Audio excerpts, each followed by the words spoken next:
नमस्कार विद्यार्थियों। मुहावरों की इस विशेष श्रृंखला के पहले 2 भागों में हमने स्पर्श पुस्तक के विभिन्न पाठों और कविताओं में आए महत्वपूर्ण मुहावरों को समझा था।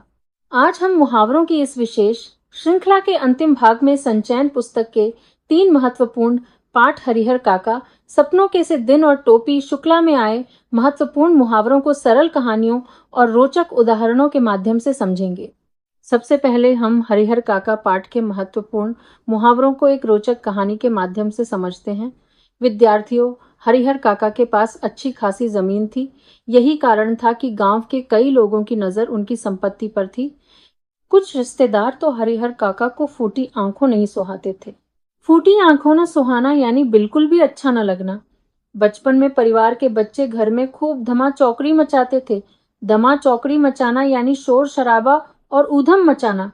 जब हरिहर काका की उपेक्षा और अकेलेपन की स्थिति सामने आती है तो पाठकों की आंखें भर आती हैं। आंखें भर आना यानी मन का दुख या करुणा से भर जाना। धीरे धीरे हरिहर काका का अपने परिवार पर से मोहभंग होने लगा। मोहभंग होना यानी किसी व्यक्ति या वस्तु के प्रति लगाव समाप्त हो जाना। जब उन्हें अपने साथ हो रहे स्वार्थपूर्ण व्यवहार का पता चला तो उनके बदन में आग लग गई। बदन में आग लगना यानी अत्यधिक क्रोधित हो जाना। शुरुआत में परिवार के लोग उन्हें सिर आंखों पर उठाकर रखते थे। सिर आंखों पर उठाकर रखना यानी बहुत सम्मान देना। लेकिन जब समस्या बढ़ी तब उन्हें कोई सही राह बताने वाला नहीं मिला। राह बताना यानी उचित उपाय या मार्ग सुझाना। कुछ लोग तो उनकी जमीन हड़प जाने की योजना बनाने लगे। हड़प जाना यानी किसी की वस्तु या अधिकार पर जबरन कब्जा कर लेना। हरिहर काका की स्थिति देखकर कई लोगों का दिल पसीज जाता था। दिल पसीज जाना यानी दया या करुणा का भाव उत्पन्न होना। इसी बीच परिवार के सदस्यों और महंत के बीच तू मैं भी होने लगी। तू मैं होना यानी झगड़ा होना। कभी कभी हरिहर काका को ऐसा लगता था मानो उनका कोई पूछने वाला ही नहीं रहा। कोई पूछने वाला न रहना यानी सहायता या सहारा देने वाला कोई न होना। जब उन पर दबाव बढ़ाया गया तो उन्होंने भी अपने तरीके से जवाबी कार्रवाई की। जवाबी कार्रवाई करना यानी सामने वाले के कार्य का प्रत्युत्तर देना। उनकी जमीन के बारे में नई नई बातें सुनकर गांव वालों के कान खड़े हो गए। कान खड़े हो जाना यानी चौकन्ना या सतर्क हो जाना। एक दिन कुछ लोगों की चालाकी रंगे हाथों पकड़ ली गई। रंगे हाथों पकड़ लेना यानी किसी को सबूतों सहित पकड़ लेना। यह देखकर कई लोगों का खून खौल उठा। खून खौल उठना यानी अत्यधिक क्रोधित हो जाना। धीरे धीरे पूरे मामले का पर्दाफाश हो गया। पर्दाफाश करना यानी छिपी हुई सच्चाई को सामने लाना।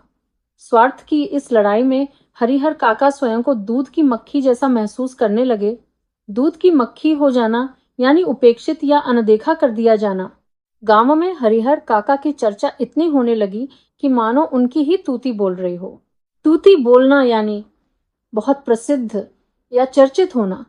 लेकिन लोग इस घटना को नमक मिर्च मिलाकर भी सुनाने लगे। नमक मिर्च मिलाकर बताना यानी किसी बात को बढ़ा चढ़ाकर प्रस्तुत करना। उधर हर व्यक्ति अपना अपना मोर्चा संभालने में लगा था। अपना अपना मोर्चा संभालना यानी अपनी जिम्मेदारियों का निर्वाह करना। जिन लोगों को जमीन मिलने की उम्मीद थी वे बाद में आसमान से जमीन पर गिर पड़े। आसमान से जमीन पर गिरना यानी अचानक बड़ी निराशा का सामना करना। हरिहर काका जब किसी भरोसेमंद व्यक्ति से मिलते तो उसके साथ खुलकर बातें करते थे। खुलकर बातें करना यानी बिना झिझक अपनी बात कहना। कुछ स्वार्थी लोग मौका देखकर चंपत भी हो जाते थे। चंपत हो जाना यानी वहां से भाग जाना। दूसरी ओर कुछ लोग हरिहर काका की सहायता के लिए जी जान से जुट गए। जी जान से जुट जाना यानी पूरी लगन और मेहनत से किसी कार्य में लग जाना। इस पूरे मामले पर गांव में जितने मुंह उतनी बातें होने लगी। जितने मुंह उतनी बातें होना यानी हर व्यक्ति की अलग अलग राय होना।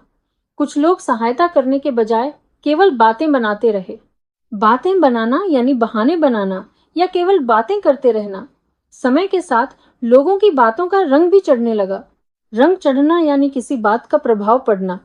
लेकिन हरिहर काका कई बार चुप रहते और मुंह नहीं खोलते थे। मुंह न खोलना यानी कुछ भी न कहना। इस प्रकार हरिहर काका पाठ के ये मुहावरे स्वार्थ, रिश्तों, लालच और मानवीय संवेदनाओं को बहुत प्रभावशाली ढंग से व्यक्त करते हैं। सपनों के से दिन पाठ के महत्वपूर्ण मुहावरों को समझते हैं। विद्यार्थियों, यह पाठ हमें बचपन की यादों और स्कूल के दिनों की दुनिया में ले जाता है। कल्पना कीजिए कि कक्षा में परीक्षा शुरू होने वाली है और अचानक अध्यापक कठिन प्रश्न पत्र बांट देते हैं। ऐसी स्थिति में कई विद्यार्थियों की छाती धक धक कर फटने को आने लगती है। यह मुहावरा अत्यधिक घबराहट या बेचैनी की स्थिति को व्यक्त करता है। लेकिन अच्छे मित्र ऐसे समय में हमारा ढाढ़स बंधाते हैं और हमें हिम्मत देते हैं। ढाढ़स बंधाना यानी सांत्वना देना या मनोबल बढ़ाना। कभी कभी शरारत करने पर बच्चों को डर लगता है कि कहीं अध्यापक या माता पिता उनकी खाल न खींच दें। खाल खींचना यानी कठोर दंड देना। इस पाठ में कुछ ऐसे विद्यार्थी भी दिखाई देते हैं जो पढ़ाई, खेल और अन्य गतिविधियों में समान रूप से अच्छे होते हैं। ऐसे व्यक्ति को हरफनमौला कहा जाता है। हरफनमौला होना यानी अनेक कार्यों में निपुण होना। विद्यार्थियों, ऐसे बच्चे हर शिक्षक को पसंद आते हैं क्योंकि वे हर क्षेत्र में अपनी प्रतिभा दिखाते हैं। जब कोई साधारण विद्यार्थी अचानक असाधारण सफलता प्राप्त कर लेता है तो यह बात दूसरों को चमत्कार सा लगती है। चमत्कार सा लगना यानी किसी बात पर अत्यधिक आश्चर्य होना। बचपन में बच्चे खेलते समय कई बार एक दूसरे पर झपट भी पड़ते हैं। झपट पड़ना यानी तेजी से किसी की ओर बढ़ना। लेकिन जब उन्हें डांट पड़ती है या उनकी कोई इच्छा पूरी नहीं होती तो उनका चेहरा मुरझा जाता है। चेहरा मुरझाना यानी उदास या निराश हो जाना। और यदि कोई उनके साथ अन्याय करे तो वे उत्तेजित भी हो सकते हैं। उत्तेजित होना यानी क्रोध या आक्रोश से भर उठना। इस प्रकार सपनों के से दिन पाठ के ये मुहावरे बचपन की भावनाओं, मित्रता, शरारतों और विद्यालय जीवन की विभिन्न परिस्थितियों को बहुत सुंदर ढंग से व्यक्त करते हैं। पाठ टोपी शुक्ला। अब आइए टोपी शुक्ला पाठ के महत्वपूर्ण मुहावरों को समझते हैं। विद्यार्थियों, टोपी शुक्ला का जीवन आसान नहीं था। उसे कई परिस्थितियों का सामना करना पड़ा और अपनी पहचान बनाने के लिए उसे बहुत पापड़ बेलने पड़े। पापड़ बेलना यानी किसी लक्ष्य को प्राप्त करने के लिए बहुत प्रयास और संघर्ष करना। कई बार ऐसी परिस्थितियां भी आईं जब टोपी अपनी इच्छाएं पूरी नहीं कर पाया और दिल मसोस कर रह गया। दिल मसोस कर रह जाना यानी अपनी इच्छा को मन में दबाकर रह जाना। जब कोई अच्छी बात होती है या कोई सफलता मिलती है तो लोग उसका जश्न मनाते हैं। जश्न मनाना यानी खुशी को उत्साहपूर्वक मनाना। लेकिन कई बार समाज की जटिल सोच और लोगों के व्यवहार का टोपी को नाक नक्शा समझ में नहीं आता था। नाक नक्शा समझ में न आना यानी किसी बात का बिल्कुल भी समझ में न आना। कुछ अवसरों पर लोग उसके साथ अन्याय भी करते थे, लेकिन वह हर बार प्रतिक्रिया नहीं देता था। कई बार वह अपना गुस्सा पी जाता था। गुस्सा पी जाना यानी क्रोध को अपने भीतर दबा लेना।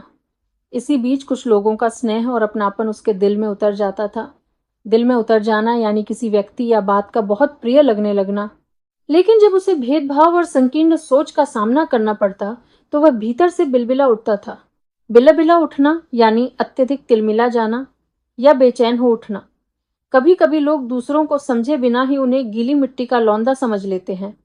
गीली मिट्टी का लौंदा होना यानी बहुत भोला या मूर्ख समझा जाना। समय के साथ अनेक लोगों का होश भी ठिकाने आया। होश ठिकाने आना यानी अपनी गलती का एहसास होना या समझ आ जाना। और जब लोगों के बीच मतभेद बढ़ जाते थे तब समझदार लोग बीच बचाव करवाने का प्रयास करते थे। बीच बचाव करवाना यानी झगड़ते या नाराज लोगों के बीच सुलह कराना। इस प्रकार टोपी शुक्ला पाठ के ये मुहावरे मित्रता, संघर्ष, भावनाओं और समाज की वास्तविकताओं को प्रभावशाली ढंग से प्रस्तुत करते हैं। निष्कर्ष। तो विद्यार्थियों, मुहावरों की इस पूरी श्रृंखला में हमने कक्षा 10 की हिंदी पुस्तक स्पर्श और संचयन में आए सभी महत्वपूर्ण मुहावरों को सरल कहानियों और रोचक उदाहरणों के माध्यम से समझा। मुझे आशा है कि अब ये मुहावरे आपको केवल याद ही नहीं होंगे बल्कि उनके अर्थ और प्रयोग भी अच्छी तरह समझ में आ गए होंगे। याद रखिए, मुहावरे भाषा की सुंदरता बढ़ाते हैं और हमारी अभिव्यक्ति को अधिक प्रभावशाली बनाते हैं। परीक्षा की दृष्टि से भी इनका विशेष महत्व है, इसलिए समय समय पर इनका अभ्यास अवश्य करते रहें। और हमेशा याद रखिए, मुहावरे रटने की नहीं, समझने की चीज हैं। इसी के साथ मुहावरों की यह विशेष श्रृंखला यहीं समाप्त होती है। यदि आपने इस श्रृंखला के पहले 2 भाग अभी तक नहीं देखे हैं, तो उन्हें भी अवश्य देखिए, क्योंकि उनमें कक्षा 10 के अन्य महत्वपूर्ण मुहावरों को विस्तार से समझाया गया है। धन्यवाद।